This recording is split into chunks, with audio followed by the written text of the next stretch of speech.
오늘은 야곱의 신중함이라는 제목으로 우리 하나님 말씀을 보고자 합니다. 한번 따라 보실까요? 야곱의 신중함. 우리가 신중함을 갖자라는 그런 제목으로 하나님 말씀을 보고자 합니다. 오늘 말씀은 야곱이 영적인 장자로 인정한 요셉의 두 아들을 축복하는 장면으로 시작을 합니다. 하나님을 신실하게 믿는 자들에게는 하나님을 대신해 축복할 수 있는 놀라운 영적인 권한을 주신다라고 말씀드렸죠. 하나님을 신실하게 믿는 자는 하나님을 대신해서 축복할 수 있는 권한을 주신다라는 것입니다. 특히 여러분, 가정에서는 우리를 어떤 자로 세우셨어요? 하나님을 대신해서 우리 자녀에게 축복할 수 있는 자로 우리를 세워주신 것을 여러분 잊으시면 안 됩니다. 그러면 축복이란 무엇일까요? 여러분이 생각하는 축복과 하나님이 생각하는 축복이 좀 다른데, 하나님이 생각하는 축복은 이거예요. 하나님의 뜻을 온전히 드러내는 거예요.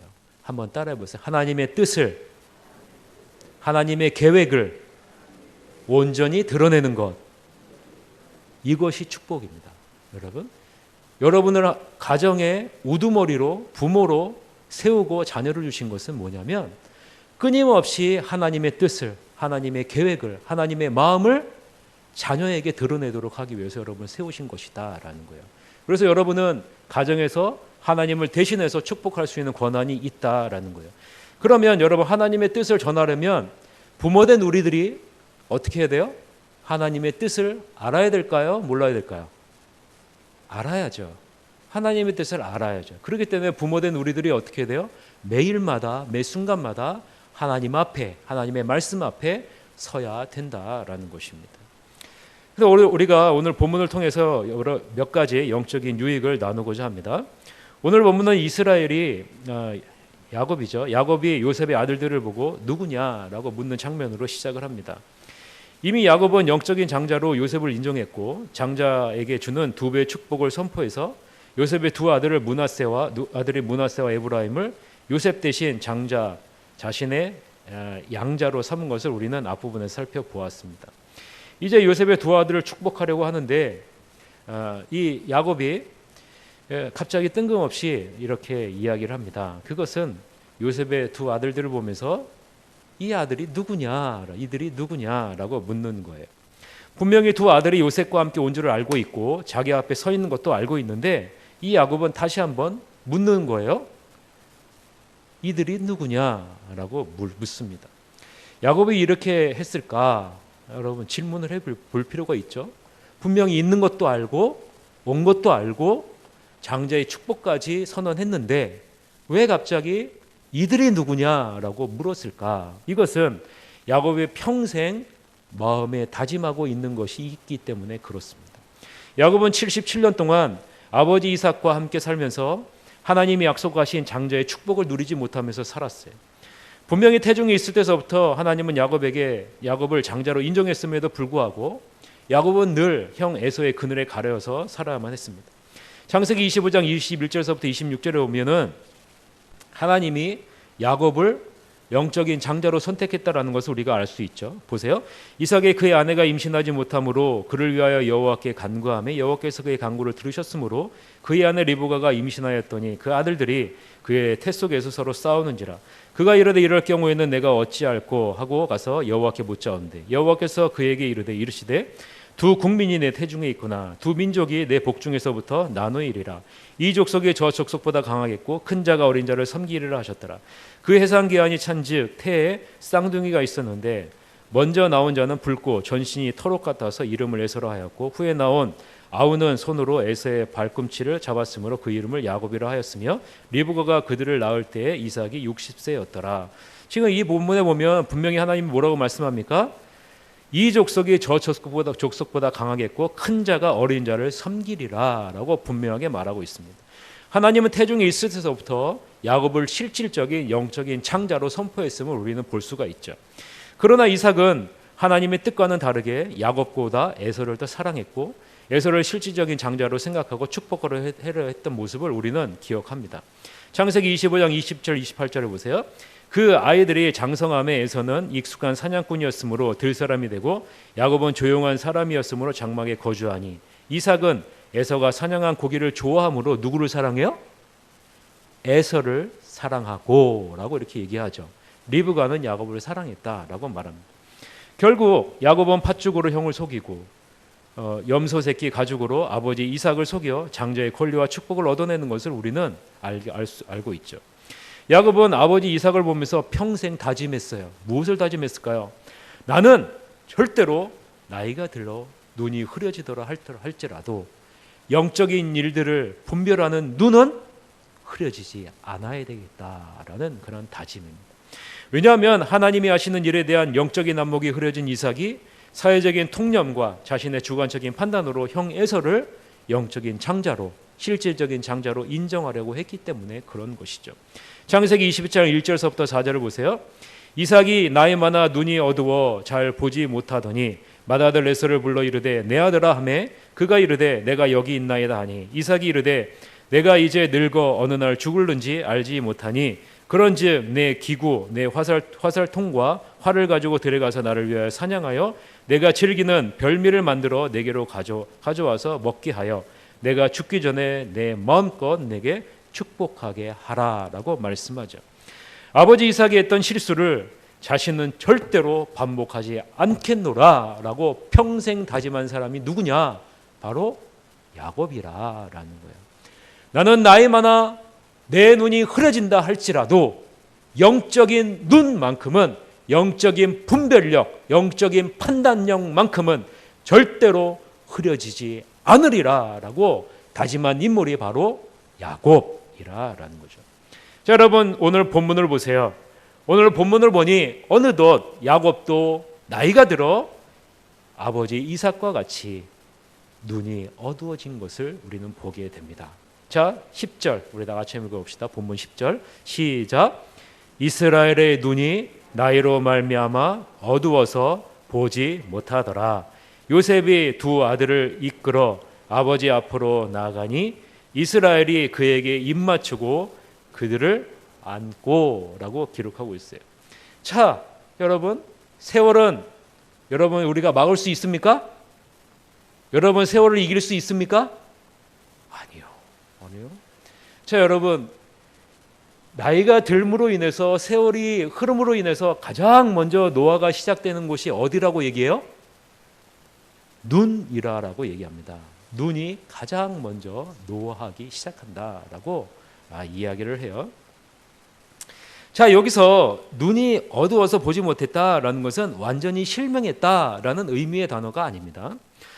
이 말은 나이가 많이 들므로 인해서 그 기능이 현저하게 떨어지게 되었다라는 말을 의미하는 단어가 바로 눈이 어두워서 보지 못했다라는 단어의 의미입니다. 자, 야곱도 이제 아버지 이삭과 같은 상황이 펼쳐지게 된 거죠. 그런데 야곱은 아버지 이삭과는 다르게 신중한 모습을 우리는 볼 수가 있어요. 자, 여러분 성경을 한번 보세요. 여러분 성경을 보면 8절, 9절, 10절에 이 신중함을 느끼는 부분이 나오는데 8절에서는 어떻게 얘기하냐면 이들이 누구냐라고 물어요. 이들이 누구냐. 9절에서는 두 아들을 데리고 내 앞으로 와라라고 얘기를 해요. 자, 이들이 누구냐? 그리고 두 아들을 내 앞으로 데리고 와라. 10절에서는 여러분 어떻게 합니까? 10절에서는 요셉의 두 아들을 어떻게 해요? 입을 맞춰요. 그리고 끌어안습니다. 끌어안아요. 자, 여러분 여기서 우리는 야곱의 신중함을 느끼셔야 돼요. 그냥 축복하면 되잖아요. 그냥 자, 여기 앉아. 내가 축복할게. 축복하면 되는데 왜 이 야곱이 이렇게 신중하게 돼요? 이들이 누구냐? 이들을 내 앞으로 데리고 와라. 그리고 여러분 이들에게 입을 맞추고 이들을 껴안아요. 왜 이렇게 신중하게 신중에 신중을 기해요? 그리고 더 나아가서는 이 야곱이 더 신중하게 고백하는 부분이 있어요. 11절인데 우리 다 같이 한번 읽어봅시다. 11절 시작. 요셉에게 이르되 내가 내 얼굴을 보리라고는 생각하지 못하였더니 하나님이 내게 내 자손까지도 보게 하셨도다. 여러분 가장 중요한 순간에 야곱이 무엇을 고백하고 있어요? 그냥 축복하지 않아요. 가장 중요한 순간에 무엇을 고백하냐면 하나님이 내게 내 자손까지도 보게 하셨다라는 것을 고백해요. 이 말은 하나님께서 당신의 사랑하는 종에게 생각하지도 못했던 은혜를 강권적으로 베푸셨다라는 것을 겸허히 고백하고 있는 거예요. 자신은 아무것도 한 것이 없는데 역사의 주관자 되시는 하나님이 은혜로 일하고 계신다라는 것을 인정하고 있는 것이다라는 거죠. 그냥 오라고 하고 축복하면 됩니다. 그런데 야곱은 그렇게 하지 않고 있다라는 거예요. 두 아들을 확인하고 자신에게 오게 하고 입을 맞추고 껴안고 그리고 이 모든 일을 하신 이가 하나님이심을 인정하고 고백하는 그 과정을 밟고 있다라는 겁니다. 여러분, 아버지 이삭에게서는 전혀 찾아볼 수 없는 모습을 지금 야곱의 모습에게서는 발견할 수 있다라는 거예요. 왜요? 평생토록 이 야곱은 마음속에 나는 나이가 들면 들수록 영적인 눈은 밝아지리라. 영적인 분별력과 판단력은 흐려지지 않으리라 라고 다짐을 하면서 산 사람이 누구라고요? 야곱이라라는 거예요. 보통은 나이가 들면 들수록 우리의 육체가 연약해지고 우리의 육체의 눈이 흐려지면서 영적인 판단력과 분별력도 어떻게 돼요? 흐려지게 되는 것이 일반적인 거예요. 그래서 이삭도 마지막 순간에 그렇게 영적인 판단력이 흐려지는 거죠. 그런데 여러분, 아버지의 잘못을 반면 거울로 삼아서 어떻게 해요? 아들은 나는 저렇게 되지 않으리라. 나는 끝까지 영적인 분별력과 판단력을 밝게 해서 하나님의 뜻을 온전히 드러내는 자로 서리라 라고 다짐을 하면서 산 사람이 바로 야곱이었다라는 거예요. 자, 여러분, 이것이 바로 신중함입니다. 신중함은 사회적인 전통을 따르는 것이 아니라 내 자신의 주관적인 판단과 생각, 경험에 근거한 것이 아니라 하나님의 뜻을 구하며 그분의 계획 안에 모든 일을 이루려고 하는 마음의 자세가 바로 신중함입니다. 이 신중함을 이 야곱이 평생토록 가지면서 나아가고 있는 거예요. 사랑하는 성도 여러분, 우리도 주님의 일을 함에 있어서 신중해야 됩니다. 신중하지 않으면 나의 주관적인 판단과 생각과 경험이 하나님의 뜻보다 앞설 수 있기 때문에 그런 거예요. 이 사회가 추구하는 방식에 휩쓸려 갈 수밖에 없는 것이 신중함이 없는 자의 모습이라는 거죠. 그래서 주님의 일은 그냥 하면 안 돼요. 여러분, 주님의 일은 어떻게 돼요? 신중하게 해야 됩니다. 신중하게. 그러면 어떻게 해야 신중하게 할 수 있습니까? 기도해야 됩니다. 기도해야 돼요.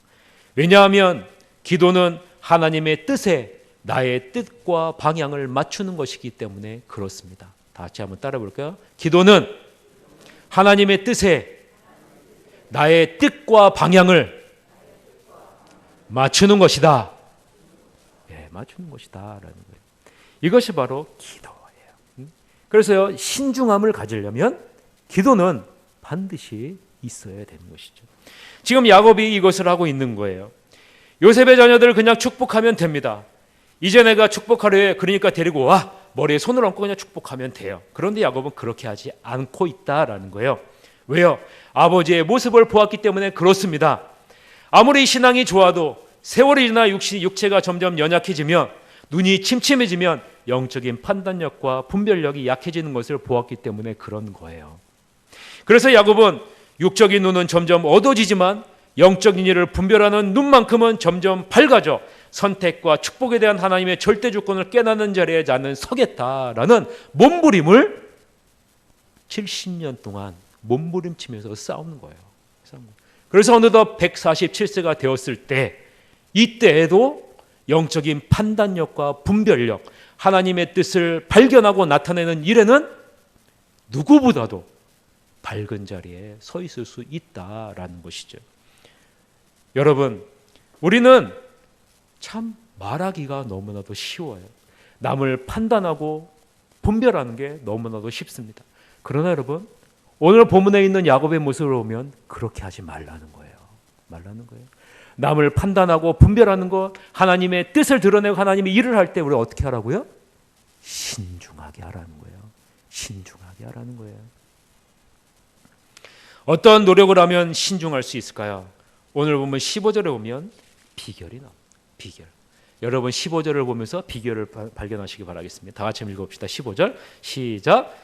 그가 요셉을 위하여 축복하여 이르되 내 조부 아브라함과 아버지 이삭이 섬기던 하나님, 나의 출생으로부터 지금까지 나를 기르신 하나님. 지금 야곱이 무엇을 고백하고 있는지를 보셔야 됩니다. 야곱은 조부 아브라함과 아버지 이삭이 평생 의지하며 섬겼던 유일하신 참 하나님이 자신의 전생의 한순간도 끊어지지 않고 인도하셨음을 지금 이 본문에서 고백하고 있는 거예요. 그래서 야곱은 지금까지 나를 이끄신 분이 하나님이심을 고백하고 있는 겁니다. 이것이 바로 세월이 지남에 따라 노년의 영적인 눈이 밝을 수 있었던 비결이라는 거예요. 하나님을 인정하는 것, 하나님을 인정하는 것. 언제나 어디서나 무엇을 하든지 하나님을 인정하는 것, 이것이 바로 영적인 눈이 밝을 수 있었던 비결이라는, 하나님을 향한 분별력과 판단력을 온전히 가지고 있었던 비결이라는 거죠. 우리의 영적인 눈은 하나님을 인정함으로 밝아집니다. 여러분 이것을 기억하십시오. 여러분 본문 우리 잠언 3장 6절 다 외우고 계시죠? 잠언 3장 6절은 여러분이 짧기 때문에 꼭 외워두시고 계셔야 됩니다. 우리 다 같이 한번 읽어봅시다. 시작. 너는 범사의 그를 인정하라. 그리하면 내 길을 지도하시리라. 다시 한번 시작. 너는 그를 인정하라. 그리하면 내 길을 지도하시리라. 여러분 자녀에게도 이 본문 꼭 외우라 그러세요. 잠언 3장 6절 너무 짧잖아요. 그러니까 여러분 외우라 그러세요. 중요한 것은요, 우리는 어떻게 기도하냐면 어떠한 어려움이 닥쳤을 때 이렇게 기도합니다. 하나님, 이런 어려움이 닥쳤어요. 내가 이 길에 들어섰어요. 그런데 어려워요. 하나님 도와주세요. 라고 기도를 해요. 그러나 여러분, 하나님은 분명하게 얘기하고 있는 거예요. 분명하게. 그것보다 우선시 되어져야 되는 것이 있다라는 거예요. 기도의 순서가 바뀌었다라는 거예요. 내가 이 일을 하니까 하나님 어려워요. 눈앞이 캄캄하니까 어려워요. 그러니 도와주세요. 라는 것은 바뀌었다라는 거예요. 먼저 네가 해야 될 것이 있다는 거예요. 그것이 무엇일까요? 범사에 누구를 인정하라는 거예요? 하나님을 인정하라는 거예요. 인정하면 내가 가는 길을 내가 지도하겠다라는 거예요. 내가 가는 길을 내가 열어주겠다라는 거예요. 내가 가는 길에 내가 함께 하겠다라는 거예요. 그런데 우리는 그 순서를 바꿔놔요. 먼저 내가 가고 싶은 길 가고 나서 어려우니 하나님 도와달라고 얘기해요. 그러니 여러분, 우리의 기도에 힘이 없는 겁니다. 여러분, 우리의 기도에 힘이 있는 것은 어느 때 기도에 힘이 있는 거예요? 먼저 주님을 인정하는 겁니다. 여러분, 주님이 나의 주인이십니다. 주님이 나와 함께 하십니다. 주님이 내 길의 주인이십니다. 내 미래의 주인이 주님이십니다. 라는 주님을 인정하는 것이 우리에게 중요한 거예요. 그럴 때 여러분, 기도의 힘이 나는 거예요. 그럴 때 여러분, 어려움을 닥쳤을 때 기도할 때 하나님의 놀라운 역사가 나타나는 겁니다. 하나님, 왜 나는 기도하는데 기도가 이루어지지 않죠? 왜 응답해 주시지 않죠? 순서가 바뀌었기 때문에 그런 거예요. 하나님은 분명히 범사의 나를 인정을 하고 있는데 범사에 인정 안 해요. 그러다 어려움이 닥쳐요. 그럴 때 인정하는 거예요. 물론 이것도 소중하고 중요합니다. 그러나 하나님은 먼저 나를 인정하라 라고 분명하게 이야기하고 있는 거예요. 지금 여러분, 야곱이 어떤 모습이에요? 야곱이 주님이 나의 주인이십니다 라는 것을 인정하고 있는 겁니다. 마치 목자와 양의 모습처럼 목자 되신 주님이 나를 끝까지 책임지고 지켜주시고 보호해 주셨다라는 것을 인정하고 있는 것이 바로 이 야곱의 모습이라는 거예요. 야곱은 평생 양을 치던 사람입니다. 야곱에게 목자 하면은 여러분, 목자가 어떤 역할을 하는지를 분명하게 알고 있죠. 그래서 여러분, 야곱은 지금 본문에서 하나님을 어떻게 고백하고 있습니까? 나를 기르신 분이시다. 여러분, 여기서 기르다라는 단어를요, 이 야곱은 어떤 단어를 사용했냐면 풀을 뜯기다, 방목하다라는 단어를 사용했어요. 그러니 여러분, 나를 기르신 하나님은 어떤 하나님이라고 이 야곱이 고백하고 있는 거예요? 목자 되신 하나님이시다라고 고백을 하고 있는 거예요.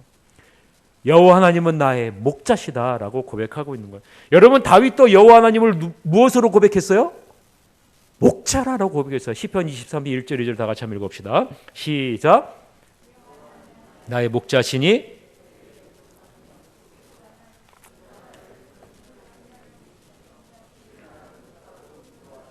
자, 여러분 보세요. 다윗도 여호와를 나의 목자라라고 고백하고 있어요. 지금 야곱도요, 평생토록 여호와 하나님이 나의 목자입니다라고 인정하고 있는 거예요. 여러분, 이걸 꼭 기억하시길 바랍니다. 여호와 하나님이 나의 목자임을 평생 기억하며 사는 자는 하나님이 그 길을 반드시 지도해 주신다라는 거예요. 그 길에 항상 동행하신다는 겁니다. 그 길을 형통하게 하신다는 겁니다. 여러분이 무엇을 하기 전에 무엇을 해야 돼요? 하나님을 인정해야 돼요. 여러분, 하나님 인정해야 돼요. 여러분이 저질러 놓고 하나님 막아주세요가 아니에요. 무엇을 하기 전에 하나님, 나의 모든 것을 다 주님 앞에 내려놓겠습니다. 나의 주권이 다 주님 앞에 있습니다. 주님, 무엇이 하나님의 뜻입니까? 라는 그런 과정이 없으면 여러분, 우리가 무엇이 드러나게 되냐면 나의 판단과 나의 생각과 내 경험이 드러나게 된다라는 거예요. 아니면 이 세상의 지혜, 이 세상이 추구하는 것이 드러나게 된다라는 것입니다. 여러분, 나이가 들어 눈이 침침해질 때 영적인 분별력과 신중함을 갖고 하나님의 뜻을 이루는 자리에 서려면 우리는 매 순간 주님을 인정하는, 그러한 범사에 인정하는 자리에 서야 된다라는 거예요. 이렇게 평생토록 여호와 하나님이 자신의 목자임을 고백하는 사람은 영적인 깊은 분별력을 갖게 된다라는 거예요. 우리가 생각할 때는 야곱보다 그의 아들 요셉의 신앙이 더 좋아 보일 수 있습니다. 여러분에게 이런 질문을 하면 여러분 어떻게 생각하시겠어요? 자, 아버지 야곱이 신앙이 더 좋은 것 같습니까? 아니면 아들 요셉이 더 신앙이 좋은 것 같습니까? 라고 질문하면 여러분, 누가 더 신앙이 좋은 것 같아요? 언뜻 보면 요셉이 더 신앙이 좋은 것처럼 보일 수 있어요. 왜냐하면 어린 나이 애굽의 종으로 팔려가 하나님과 평생 동행하는 삶을 산 사람이 이 요셉이죠. 그리고 애굽의 총리로서 하나님의 뜻을 온전히 나타내는 그런 모든 사람들이 다 존경하는 인물이 이 요셉이기 때문에 그렇죠. 실제로 요셉의 신앙은 구약의 예수님이라고 비유할 정도로 대단한 신앙임을 우리는 볼 수 있습니다. 이러한 요셉의 신앙을 엿볼 수 있는 구절이 본문 9절입니다. 우리 본문 9절 다 같이 한번 읽읍시다. 시작. 요셉이 그의 아버지에게 아뢰되 이는 하나님이 여기서 내게 주신 아들들이니이다. 아버지가 이르되 그들을 데리고 내 앞으로 나아오라. 내가 그들에게 축복하리라. 자, 요셉이 아버지 야곱에게 무엇이라고 고백합니까? 하나님이 여기서 내게 주신 아들들이라 라고 고백하는데요. 요셉은 자신에게 있는 두 아들, 즉 에브라임과 므낫세를 하나님이 자신에게 맡기셨고 위임하셨다라고 말하고 있는 거예요. 요셉이 애굽에서 나왔지만 그 아들들은 본래 누구의 소유라라고 고백하는 거예요? 하나님의 소유라라고 고백하는 겁니다. 하나님의 소유를 잠시 자신에게 위임하여 맡겼다라고 이 요셉이 고백하고 있는 거예요. 언약의 자손으로 잘 양육할 수 있도록 잠깐 우리에게 위탁했다라는 거죠. 그래서 요셉은 내게 주신 이런 단어를요, 어떤 단어를 사용하냐면 맡겼다, 위임했다라는 단어로 사용하고 있는 거예요. 내게 줬다라는 단어를 히브리어 원어상으로는 어떤 의미냐면 맡겼다, 위임했다라는 뜻이라는 거예요. 여러분, 이 요셉의 신앙이 느껴지십니까? 자기에게 있는 것이 자기의 것이 아니라는 거예요. 자녀마저도 자기의 것이 아니라는 거예요. 누구의 것이라는 거? 본래 하나님의 것이라는 거예요. 하나님의 것을 자기 자신이 잠깐 위임하고 맡겼다라는 거예요. 여러분, 애굽의 총리는 모든 사람들이 다 원하는 거예요. 모든 사람들이 다 바라는 거예요. 왜요? 그 자리가 가장 높은 자리예요. 모든 권력이 집중되어져 있는 자리고 모든 사람들이 다 존중하는 자리고 마음 놓고 하고 싶은 대로 다 할 수 있는 자리가 그 자리예요. 여러분, 모든 것이 다 갖춰져 있는 자리가 그 자리예요. 그래서 모든 사람들이 그 자리를 향해서 달려가기를 원합니다. 그런데요, 요셉은 뭐라고 고백하고 있는지 아세요? 이 자리는 본래 내 것이 아니었다. 이 자리는 본래 하나님의 것이었다. 그런데 하나님이 잠시 잠깐 나에게 맡겨주셨다라는 거예요. 무엇을 위해서요? 하나님의 뜻을 이루기 위해서 잠시 잠깐 나에게 맡겨주셨다라는 거예요. 여러분, 창세기 45장 8절을 다 같이 한번 읽어봅시다. 시작. 그런즉 나를 이리로 보낸 이는 하나님이시라. 하나님이 나를 바로에게 아버지로 삼으시고 그 온 집의 주로 삼으시며 애굽 온 땅의 통치자로 삼으셨나이다. 자, 여러분 잘 보세요. 지금 요셉이 어떻게 고백해요? 나를 보낸 사람은 당신들이 아닙니다. 아버지이십니다. 하나님이 나를 바로의 아버지로 삼았다라는 거예요. 네? 여러분, 아버지라는 것이 뭐예요? 실질적으로 일을 행하는 권세를 주셨다라는 거죠. 네? 이 권세를 누가 주셨다는 거예요? 하나님이 주셨다는 거예요. 근데 여러분, 실질적으로 애굽의 총리는 누가 세웠어요? 바로가 세웠잖아요. 바로가 세웠는데 이 요셉은요, 그렇게 말하고 있지 않은 거예요. 네? 나의 나된 것은 오직 주님의 은혜라라고 고백하고 있는 사도 바울과 같이 똑같이 고백하고 있는 거예요. 지금 내가 이 자리에 있는 것, 나에게 주신 이 자녀는 모두 다 하나님의 것이었다라고 고백을 하고 있는 거예요. 여러분, 요셉의 신앙이 정말로 대단하지 않습니까? 대단하지 않아요? 그런데요, 아버지 야곱의 신앙이 요셉보다 더 깊은 것을 우리는 본문을 통해서 보게 돼요. 자, 여러분, 길지만 한번 읽어볼 필요가 있으니까 한번 다 같이 한번 읽어봅시다. 13절에서부터 20절. 여러분, 아버지 야곱의 신앙이 어떻게 요셉보다 더 깊을 수 있을까라는 부분을 생각하면서 여러분, 이 부분을 관점에서 생각하면서 읽으셔야 돼요. 이 야곱은 70평생토록 내 뜻이 아니라 하나님의 뜻을 구하면서 산 사람이에요. 이런 관점에서 여러분 한번 본문을 다 같이 한번 읽어봅시다. 13절에서 20절 시작. 오른손으로는 에브라임을 이스라엘의 왼손을 향하게 하고 왼손으로는 므낫세를 이스라엘의 오른손을 향하게 하여 이끌어 그에게 가까이 나아가매 이스라엘이 오른손을 펴서 차남 에브라임의 머리에 얹고 왼손을 펴서 므낫세의 머리에 얹으니 므낫세는 장자라도 팔을 엇바꾸어 얹었더라. 그가 요셉을 위하여 축복하여 이르되 내 조부 아브라함과 아버지 이삭이 섬기던 하나님, 나의 출생으로부터 지금까지 나를 기르신 하나님, 나를 모든 환난에서 건지신 여호와의 사자께서 이 아이들에게 복을 주시오며 이들로 내 이름과 내 조상 아브라함과 이삭의 이름으로 칭하게 하시오며 이들이 세상에서 번식되게 하시기를 원하나이다.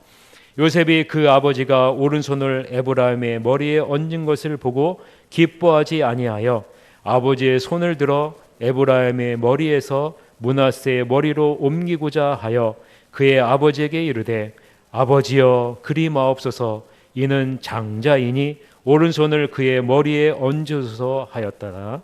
그의 아버지가 허락하지 아니하며 이르되 나도 한다 내 아들아 나도 한다 그도 한 족속이 되며 그도 크게 되려니와 그의 아우가 그보다 큰 자가 되고 그의 자손이 여러 민족을 이루리라 하고 그날에 그들에게 축복하여 이르되 이스라엘이 너로 말미암아 축복하기를 하나님이 내게 에브라임 같고 므낫세 같게 하시리라 하며 에브라임을 므낫세보다 앞세웠더라.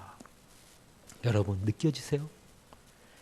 야곱의 영적인 깊이가 여러분 느껴지셔야 됩니다.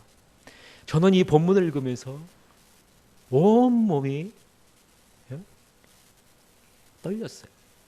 그 야곱의 영적인 깊이가 이렇게 깊구나. 자, 여러분, 사회적인 위치나 위험은 요셉이 훨씬 더 커 보입니다. 그러나 여러분, 자신의 음성에 귀를 닫고 하나님으로부터 오는 소리를 듣는 깊이는 지금 야곱이 요셉보다 훨씬 더 깊은 것을 우리는 보게 된다. 사랑하는 성도 여러분, 야곱은 평생 하나님의 뜻이 무엇인지를 구하면서 살았던 사람입니다.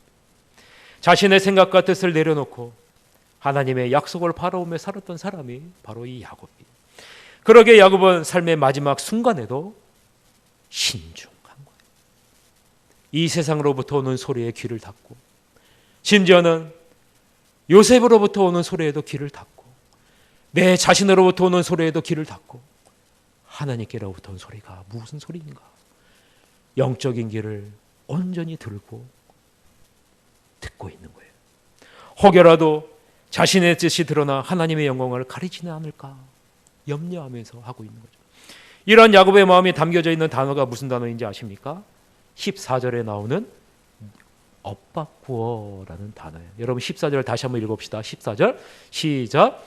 이스라엘이 오른손을 펴서 차남 에브라임의 머리에 얹고 왼손을 펴서 므낫세의 머리에 얹으니 므낫세는 장자라도 팔을 엇바꾸어 얹었더라.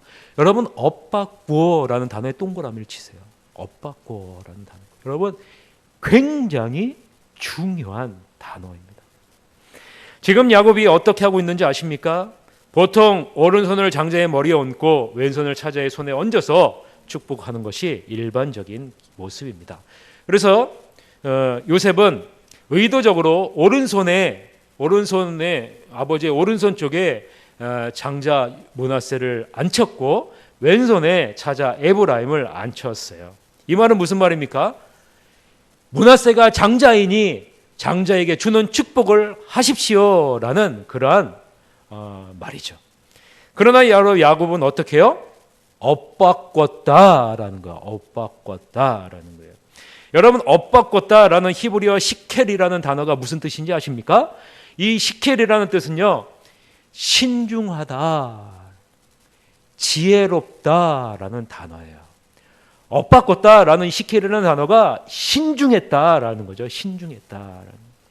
팔을 내밀기 전에 여러분 어떻게 했다는 거예요? 신중했다라는 거예요. 신중했다는 것이 무엇일까요? 하나님의 뜻이 무엇일까? 하나님의 뜻이 무엇일까? 끝까지 마지막 한순간까지 내 내면으로부터 오는 음성에 귀를 닫고 이 세상으로부터 오는 소리에 귀를 닫고 심지어는 아들에게서부터 오는 소리에도 귀를 닫고 하나님의 뜻이 무엇입니까? 하나님의 뜻이 무엇입니까? 끝까지 하나님의 뜻이 무엇인지를 생각했다라는 거예요. 순간적이고 돌발적으로 이루어진 것이 아니라 하나님의 축복에 대한 깊은 생각, 이것을 한 이후에 손을 뻗어서 축복하고 있는 것이 바로 야곱의 모습이었다라는 거예요. 여러분 우리가 어떤 일을 하고 어떤 일을 결정할 때 신중해야 된다는 거예요. 신중해야 된다는 거예요. 왜요? 이것이 하나님의 뜻일까? 이것이 정말 하나님이 원하시는 것일까? 이것이 정말 하나님의 영광이 드러나는 것일까? 내가 원하는 것, 내가 원해서 하는 것이 아닐까? 내가 하고 싶어서 하는 것이 아닐까? 하나님이 원하는 것이 아닌데 내가 원해서 내가 하고 싶어서 하는 것은 아닐까? 신중을 기해야 된다. 혹여나 내가 나를 드러내고 있지는 않은지, 세상을 따라 가고 있지는 않은지, 사회적인 통념을 따라가고 있지는 않은지, 과거의 전통을 따라가고 있지는 않은지를 우리는 신중하게 바라보아야 된다라는 거예요. 하나님의 뜻을 따라가고 있는지를. 지금 우리는 새로운 시대에 접어들었습니다. 코로나로 인해 우리는 한 번도 경험해보지 못한 환경을 경험하게 되었어요. 코로나는 잠시 후에 사라지는 이전의 전염병과는 다른 것을 우리는 보게 돼요. 많은 학자들이 이렇게 얘기합니다. 코로나 이전으로 다시 돌아갈 수 없게 되었다. 여러분 코로나 이후로 다시는 이제는 돌아갈 수 없다라는 거죠. 이 말은 신앙적인 사고방식의 전환의 시점이 바로 우리에게 도래했다라는 것을 의미합니다. 신앙적인 사고방식의 전환의 시기가 우리에게 도래했다라는. 우리는 이전에 예배당에 와서 드리는 예배만 예배라라는 그러한 기복적인 신앙을 갖고 있었죠. 그러나 코로나로 인해서 하나님은 우리에게 무엇을 얘기해요? 교회당에서 드리는 예배와 우리의 삶과의 연결고리를 이어주셨잖아요. 너희의 삶도 동일하게 하나님과 동행하는 예배의 현장이란다라는 것을 보여주셨잖아요. 이것이 바로 신앙적인 사고방식의 전환의 시기가 바로 이 코로나라는 거예요. 이제 신앙은 교회 안에서의 신앙만 신앙이 아니라 교회 밖, 가정에서, 사회에서, 직장에서도 동일하게 우리의 신앙의 연장성상이 있다는 것을 깨달아라라는 거죠. 코로나가 인간에 대한 하나님의 심판이든 환경을 파괴한 인간들의 행위에 따른 자연이 가져다 준 재앙이든지 우리는 변화의 시기를 맞이하게 됐다라는 거죠. 따라서는 야곱과 같이 신중해야 되는 거예요. 코로나는 하나님의 심판이야 라고 단순하게 생각하고 끝나는 것이 아니라 하나님의 뜻이 무엇일까? 하나님의 뜻이 무엇일까? 우리는 신중하게 찾고 구하고 찾고 하나님의 뜻에 맞게 우리는 변해야 되는 거예요. 새하늘교회도 이제 코로나 이후는 변해야 돼요. 변해야 돼요. 여러분의 가정도 여러분 자신도 이제는 변해야 돼요. 변해야 돼요. 하나님의 뜻이 무엇일까? 하나님이 바라는 것이 무엇일까? 여러분, 우리는 변해야 됩니다. 이것이 바로 하나님의 마음입니다. 여러분, 하나님이 멈추게 하셨잖아요. 우리가 지금 가고 있는 길을 멈추게 하셨어요. 하나님이 인간의 모든 계획을 다 내려놓게 하셨어요. 코로나 이전에는 2020년도에는 이렇게 하리라 라고 모든 사람들이 다 계획했어요. 그러나 그 계획대로 된 사람은 한 사람도 없습니다. 하나님이 여러분 우리에게 보여주시는 것이 무엇입니까? 모든 역사를 주관하고 계시는 분이 누구라고요? 우리가 아니라라는 거예요. 우리가 아니라는 거예요. 여러분들은 어떤 인생입니까? 마스크 하나를 의지하고 있는 인생 아닙니까, 여러분? 전염병 하나를 막을 수 없어서 마스크를 의존해서 살아가고 있는 것이 우리들의 인생 아닙니까? 그것이 우리들의 모습이에요. 우리 자신을 돌아보라는 겁니다. 우리가 얼마나 연약한지를 깨달으라는 거예요. 지금까지 우리가 어떻게 살았는지를 잠시 멈추고 돌아보라는 거예요. 생각해 보라는 것입니다. 하나님의 뜻에 합하게 살았는지 멈추고 돌아보라는 것입니다. 이 하나님의 마음을 느끼기 위해 우리는 가장 먼저 통회하고 자복하는 회개하는 마음으로 내 자신을 돌아보며 기도해야 됩니다. 기도하지 않으면 하나님의 마음과 계획을 느낄 수 없기 때문에 그러는 거예요. 그래서 여러분, 우리가 새벽 예배 시간에 이사야서 1장 11절에서부터 15절 말씀을 통해서 우리 묵상했잖아요. 한번 다 같이 한번 읽어봅시다. 이사야서 1장 11절 15절 시작. 여호와께서 말씀하시되 너희의 무수한 재물이 내게 무엇이 유익하뇨? 나는 수량의 번제와 살진 짐승의 기름에 배불렀고 나는 수송아지나 어린 양이나 수렴소의 피를 기뻐하지 아니하노라. 너희가 내 앞에 보이러 오니 이것을 누가 너희에게 요구하였느냐? 내 마당만 밟을 뿐이니라. 헛된 재물을 다시 가져오지 말라. 분향은 내가 가증히 여기는 바요 월삭과 안식일과 대회로 모이는 것도 그러하니 성회와 아울러 악을 행하는 것을 내가 견디지 못하겠노라. 내 마음이 너의 월삭과 정한 절기를 싫어하나니 그것이 내게 무거운 짐이라. 내가 지기에 곤비하였느니라. 너희가 손을 펼 때에 내가 내 눈을 너희에게서 가리고 너희가 많이 기도할지라도 내가 듣지 아니하리니 이는 너희의 손에 피가 가득함이라. 여러분, 이스라엘 백성들이 하나님 앞에 마음 없는 예배를, 마음 없는 제사를 끊임없이 드리고 있을 때 하나님은 어떻게 했어요? 멈추게 했어요. 어떻게 했어요? 바벨론을 들어서 멈추게 했어요. 그리고 온 이스라엘 백성들을 바벨론으로 다 포로로 끌려가게 했어요. 물론 남은 자가 있지만. 그리고 여러분 어떻게 해요? 예배드리고 싶어도 예배드리지 못하게 했어요. 70년 동안 멈췄어요. 멈추라는 거죠. 너희의 계획과 뜻대로 못하게 했어요. 우리의 계획과 뜻대로 안 되게 했습니다. 왜요? 뒤돌아보라는 거예요. 뒤돌아보라는 거예요. 너희들이 하나님의 뜻대로 살았는지, 너희의 뜻대로 살았는지 뒤돌아보라라는 겁니다. 뒤돌아보라. 지금 여러분, 코로나로 인해서 우리를 멈추게 하셨습니다.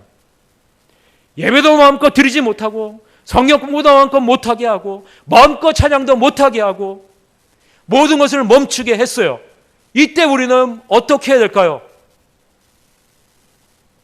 뒤돌아봐야 돼요. 여태까지 달려왔던 우리의 길을 뒤돌아봐야 되는 거예요. 나는 하나님의 뜻대로 달려왔나? 내 뜻이 드러나지는 않았나? 잘못된 전통을 주장하면서 살지는 않았나? 여러분, 우리는 우리 자신의 모습을 뒤돌아봐야 돼요. 하나님을 인정하는 마음, 하나님을 전적으로 신뢰하는 마음, 자신의 죄를 보며 통회하며 자복하는 마음, 하나님이 없이는 불가능한 인생임을 고백하는 마음, 하나님의 은혜 아니면 한순간도 살 수 없음을 고백하는 마음이 없는 기도와 예배와 찬양은 하나님이 기뻐하시지 않는다라고 분명하게 말씀하고 있습니다. 이사야서 51장 17절, 하나님이 원하시는 것이 무엇이라고 말합니까? 다 같이 읽어봅시다. 시작. 하나님께서 구하시는 제사는 상한 심령이라. 하나님이여, 상하고 통회하는 마음을 주께서 멸시하지 아니하시리다. 여러분, 하나님께서 구하시는 제사는 뭐라고 얘기해요? 상한 심령이라. 내 자신을 돌아보면서, 내 자신에 있는 죄를 보면서 가슴을 치며 통회하며 자복하며 회개하면서, 하나님이 없이는 저는 아무것도 할 수 없습니다. 하나님의 은혜가 아니고서는 지금 이 자리에 설 수 없는 죄덩어리입니다. 이것을 통회하면서 자복하면서 회개하면서 나오는 마음, 이 마음을 하나님이 기뻐하시는 것이지, 마음이 없는 형식을 하나님 뭐라고 얘기하는지 아세요? 이는 내게 무거운 짐이라. 이는 내게 무거운 짐이라. 여러분, 마음이 없는 형식의 예배는요, 하나님의 등에 무거운 짐을 하나 더 얹는 것과 같다라는 거예요. 얹는 것 같다는 거예요. 마당만 밟는 것이다. 저는 새하늘교회 성도님들이 이러한 마음 없는 형식적인 모습에 서지 않기를 원합니다. 우리는 은혜 없이는 안 되는 존재임을 고백하고 늘 하나님의 뜻을 구하는 신중함을 갖고 나아가기를 원합니다. 저는 새하늘교회 성도들이 그렇게 되기를 위해서 매일마다 기도해요. 매일마다 기도해요. 요셉은 아버지가 하는 행동을 기뻐하지 않았어요. 그래서 아버지의 손을 옮기려고 했어요. 여러분, 우리의 모습도 이와 같지 않습니까? 하나님 이렇게 했으니까 하나님 도와주세요. 하나님 이렇게 했으니까 하나님 도와주셔야 돼요. 그런데 여러분, 꼭 기억하십시오. 우리의 생각보다 하나님의 생각이 훨씬 더 깊고 높다라는 것을 기억하시기를 바랍니다. 여러분 앞에 깜깜해요. 여러분의 이제 미래가 한 발짝 앞이 캄캄해 보일 수 있어요. 여러분이 여태까지 쌓아놓은 모든 것이 다 무너져 내려오는 것처럼 보일 수 있어요. 그래서 여러분, 세상 사람들이 무엇을 선택합니까? 이 미래를 감당할 수 없어서 자살을 선택해요. 이 미래를, 내가 여태까지 쌓아놓은 것, 이것이 이제 와르르 무너지게 생겼으니 차라리 내 목숨을 끊어버리자 라고 생각을 하면서 수많은 사람들이 죽어요. 여러분, 우리나라가 여러분 자살률이 1위예요. 1위예요. 올 상관계에만 수천 명이 죽었어요. 여러분, 수천 명이 죽었어요. 여러분, 눈앞에는 캄캄하게 보인다 할지라도 우리의 생각을 뛰어넘으시는 분이 있어요. 우리가 생각하는 길 있지만 전혀 우리가 생각하지 못하는 길을 내시는 분이 누구세요? 여호와 하나님이심을 믿으시길 바랍니다. 여러분, 바다의 길이 있습니까? 홍해의 길이 있습니까? 없어요. 그러나 여러분, 홍해의 길을 내시는 분이 누굽니까? 사막의 길이 있습니까? 없어요. 그러면 사막의 길을 내시는 분이 누구십니까? 사막에 물이 없습니다. 사막에 물을 내시는 분이 누구십니까? 반석을 쳐서 물 내시는 분이 누굽니까? 여호와 하나님이세요. 이 여호와 하나님을 믿고 신뢰하는 것이 바로 믿음 아니겠어요? 여러분, 우리 앞이 캄캄해요. 그러나 여러분, 세상 사람들처럼 좌절하고 절망하고 자살하는 자리에 나가는 것이 아니라 여러분, 우리는 정면 돌파하는 거예요. 무엇을 갖고요? 믿음을 갖고 가는 겁니다. 그러면 여러분 어떻게 돼요? 우리가 하나님을 인정하면 하나님이 앞장서서 일하시는 겁니다. 여러분, 그러면 어떻게 돼요? 하나님이 일하시는 거예요. 저는 우리 새하늘교회 성도님들이 코로나 때문에 다 어려워요. 그러나 여러분, 하나님을 인정하십시오. 그러면 하나님이 코로나로 어려운 이 상황을 하나님이 극복하시고 인도하시고 축복해 줄 줄 믿습니다. 여러분, 이 놀라운 은혜를 여러분 누리시길 바라요. 야곱은요, 요셉의 주장을 허락하지 않아요. 요셉이 손을 옮기려고 했어요. 그러나 야곱은 허락하지 않아요. 여러분 19절 보세요. 오늘 보면 19절 보면 그의 아버지가 허락하지 아니하며 이르되 나도 안다 내 아들아 나도 안다. 그도 한 족속이 되며 그도 크게 되려니와 그의 아우가 그보다 큰 자가 되고 그의 자손이 여러 민족을 이루리라 하고.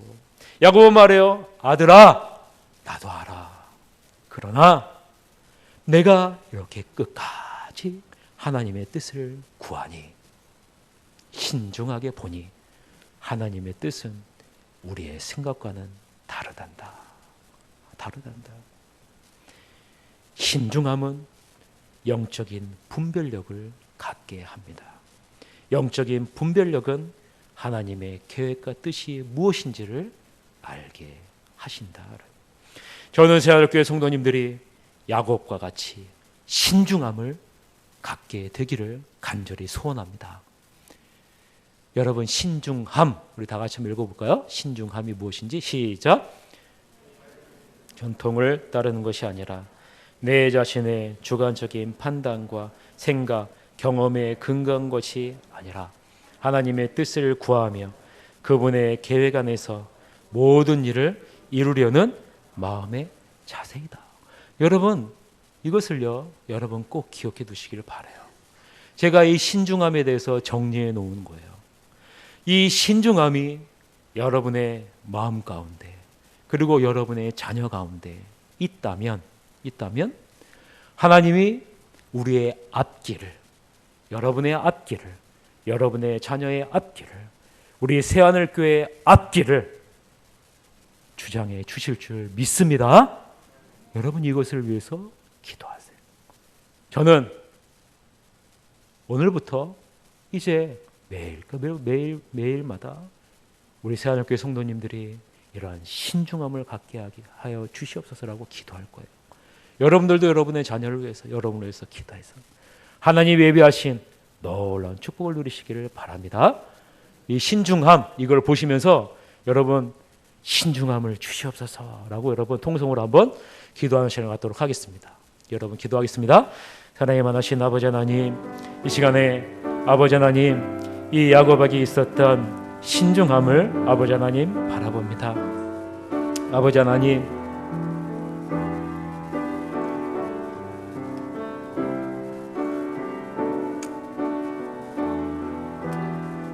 이 사회가 추구하는 방향이 아니라 사회적인 전통이 아니라 내 자신의 주관적인 판단이 아니라 나의 생각이 아니라 내 경험에 근거한 것이 아니라 하나님의 뜻을 구하며 그분의 계획 안에 모든 일을 이루려는 마음의 자세를 갖게 하여 주시옵소서. 아버지 하나님, 정말 아버지 하나님 우리 새하늘교회 성도님들이 어떤 결정을 함에 있어서 아버지 하나님의 신중하게 할 수 있도록 주께서 인도해 주시옵소서. 그래서 아버지 하나님, 우리 새하늘교회 성도님들을 선택할 때 하나님의 뜻에 맞게 선택해서 하나님이 예배하신 놀라운 축복의 자리에 우리 새하늘교회 성도님들이 다 설 수 있도록 주께서 이끌어 주시옵소서. 아버지 하나님, 너는 범사에 인정하라라고 말씀하신 것처럼 아버지 하나님 그리하면 내가 내 길을 지도하시라고 말씀하신 것처럼 아버지 하나님 우리가 범사에 그를 인정하는 자리에 설 수 있도록 주께서 인도해 주시옵소서. 그래서 아버지 하나님 정말 하나님의 놀라운 은혜와 축복을 누리는 아버지 하나님 새롭게 모든 성도님들 다 될 수 있도록 이끌어 주시옵소서. 코로나19로 인해 아버지 하나님 우리는 새로운 시대를 맞이했습니다. 이럴 때 아버지 하나님 우리 성도님들이 신중하게 하나님의 뜻이 무엇인지를 분별할 수 있도록 이끌어 주시옵소서.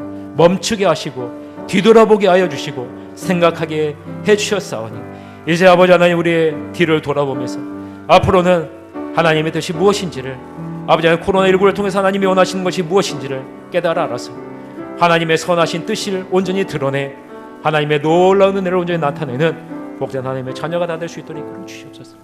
하나님 아버지, 우리는 지금 굉장히 중요한 시기에 살고 있습니다.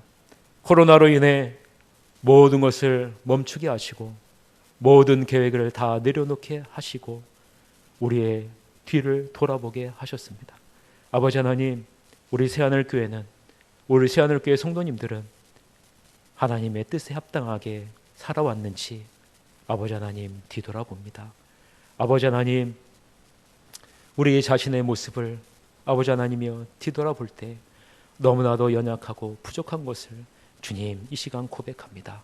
아버지 하나님, 이 코로나를 통해 하나님의 뜻대로 살지 못했던 우리의 모습을 통회하며 자복하며 회개할 수 있는 시간이 될 수 있도록 이끌어 주시옵소서. 그래서 아버지 하나님, 우리가 갖지 못했던 야곱과 같은 신중함을 가져서 아버지 하나님의 뜻을 향해 전진하는, 하나님의 뜻을 구하며 그분의 계획 안에 모든 일을 이루려고 하는 그런 마음의 자세를 갖는 새하늘교회 성도님들이 다 될 수 있도록 인도해 주시옵소서. 아버지 하나님, 이렇게 하나님의 마음을 알기에 귀한 헌금을 주님 앞에 드렸습니다. 아버지 하나님, 이 헌금이 하나님의 마음의 기쁨이 되는 헌금이 될 수 있도록 이끌어 주시고, 하나님의 나라에 귀하게 쓰임받는 헌금이 될 수 있도록 이끌어 주시고, 코로나로 인해 어렵고 힘든 이 상황 가운데서 하나님이 특별하게 축복하시고 공급하시는 놀라운 은혜를 누리는 새하늘교회 모든 성도님들이 다 될 수 있도록 인도해 주시옵소서. 지금은 우리 구주 예수 그리스도의 은혜와 하나님 아버지의 무한하신 사랑과 성령님의 감화 감동 충만 교통하심이 야곱과 같이 신중함을 갖춰 하나님의 뜻을 분별하여 이루기를 사모하는 새하늘교회 모든 성도님들 머리 위에 지금으로부터 영원토록 함께하기를 주 예수 그리스도의 이름으로 축원하옵나이다.